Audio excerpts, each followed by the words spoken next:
आज के वीडियो में बात करेंगे चेन्नई को हार कहाँ मिली, कौन से रीजन ऐसे रहे जिसकी वजह से यहाँ पर चेन्नई को हार मिली है। क्योंकि ये जो हार है वो चूड़ने वाली है।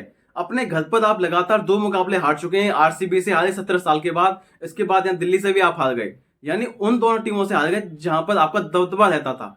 तो ये बड़ी एक मुझे लगता है कि शायद स्पेशल चीज हुई है आईपीएल 2025 में, थोड़ी अलग चीज हुई है। ऐसा कभी हमने देखा नहीं है कि आरसीबी ने चेन्नई को हराया हो चेन्नई के मैदान पर और दिल्ली ने हराया हो चेन्नई के मैदान पर। तो ये अपने आप में दर्शाता है कि यहाँ पर चेन्नई का जो सीजन है वो कैसा जा रहा है। 4 मुकाबले खेले हैं, एक मैच जीत मिली है जो कि पहले मुकाबले में यहाँ पर मिल गई थी। उसके बाद आरसीबी ने रौंदा उनको, उसके बाद राजस्थान ने भी रौंदा, उसके बाद फिर यहाँ पर तीसरा मुकाबला लगातार दिल्ली से भी आप हार गए। तो अब यहाँ पर सबसे बड़ा रीजन क्या है इस हार का? तो देखिए, सबसे पहली बात तो ये, टॉस आप हार गए तो मुकाबला वैसे ही हार गए।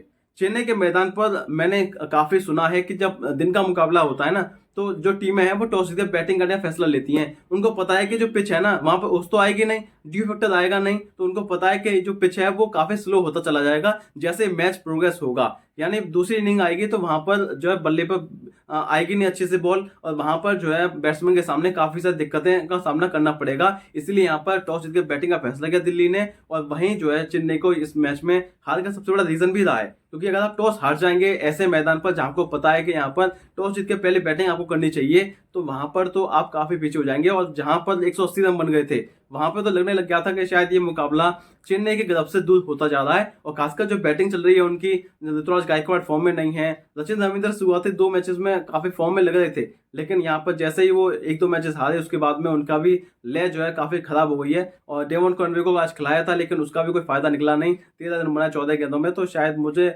लग रहा है कि शायद इस बार जो है चेन्नई का सीजन नहीं जा रहा है। तो पहला रीजन तो मैंने आपको बताया कि आप टॉस हार गए तो मुकाबला आधा वहीं हार गए थे। उसके अलावा यहाँ बॉलिंग की मैं थोड़ी बात करना चाहता हूँ चेन्नई की। अब देखिए, आपके जो स्पिनर है ना वो सबसे बड़ी ताकत हुआ करती थी आपकी, लेकिन आपकी अब ताकत नहीं है वो। आप सोचिए, मुकेश चौधरी 4 ओवर कराते हैं अपने, खलील अहमद 4 ओवर कराते हैं, पतिदाना अपने 4 ओवर कराते हैं।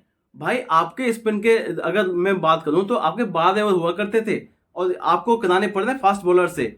तो जो आपकी ताकत हुआ करती थी स्पिन गेंदबाजी, जो जडेजा 4 ओवर कराते थे या फिर नूर अहमद जो 4 ओवर कराए थे उन्होंने पहले मैच में, पहले की मैच की मैं बात कर रहा हूँ, अश्विन ने 4 ओवर कराए थे, तो पहले मैच में आप जो है क्लिक कर गए। वहां पर आपके स्पिनर हावी रहे मुंबई इंडियंस पे और आपकी टीम ने आसानी से मुकाबला जीत लिया। अब उसके बाद दूसरे मुकाबले की बात यह, जहां आरसीबी के अगेंस्ट में था, 17 साल के बाद यहाँ पर इतिहास रचा यहाँ पर आरसीबी ने। तो वो क्यों रचा? क्योंकि स्पिनर पे हावी हुए। वो स्पिनर पे जब हावी होते हैं ना तो शायद चेन्नई के पास कोई जवाब नहीं होता।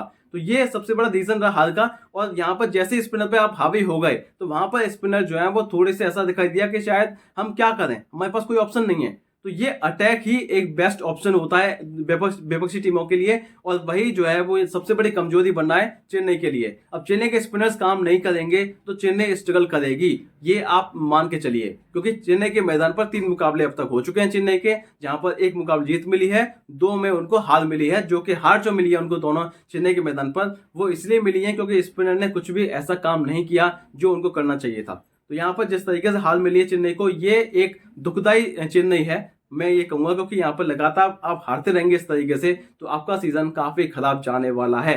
4 मुकाबले में से 1 में जीत मिली है, 3 में लगातार हार मिली है, तो ये अच्छे संकेत नहीं है। तो आज का वीडियो नेक्स्ट वीडियो में मिलेंगे, तब तक चैनल। नमस्कार।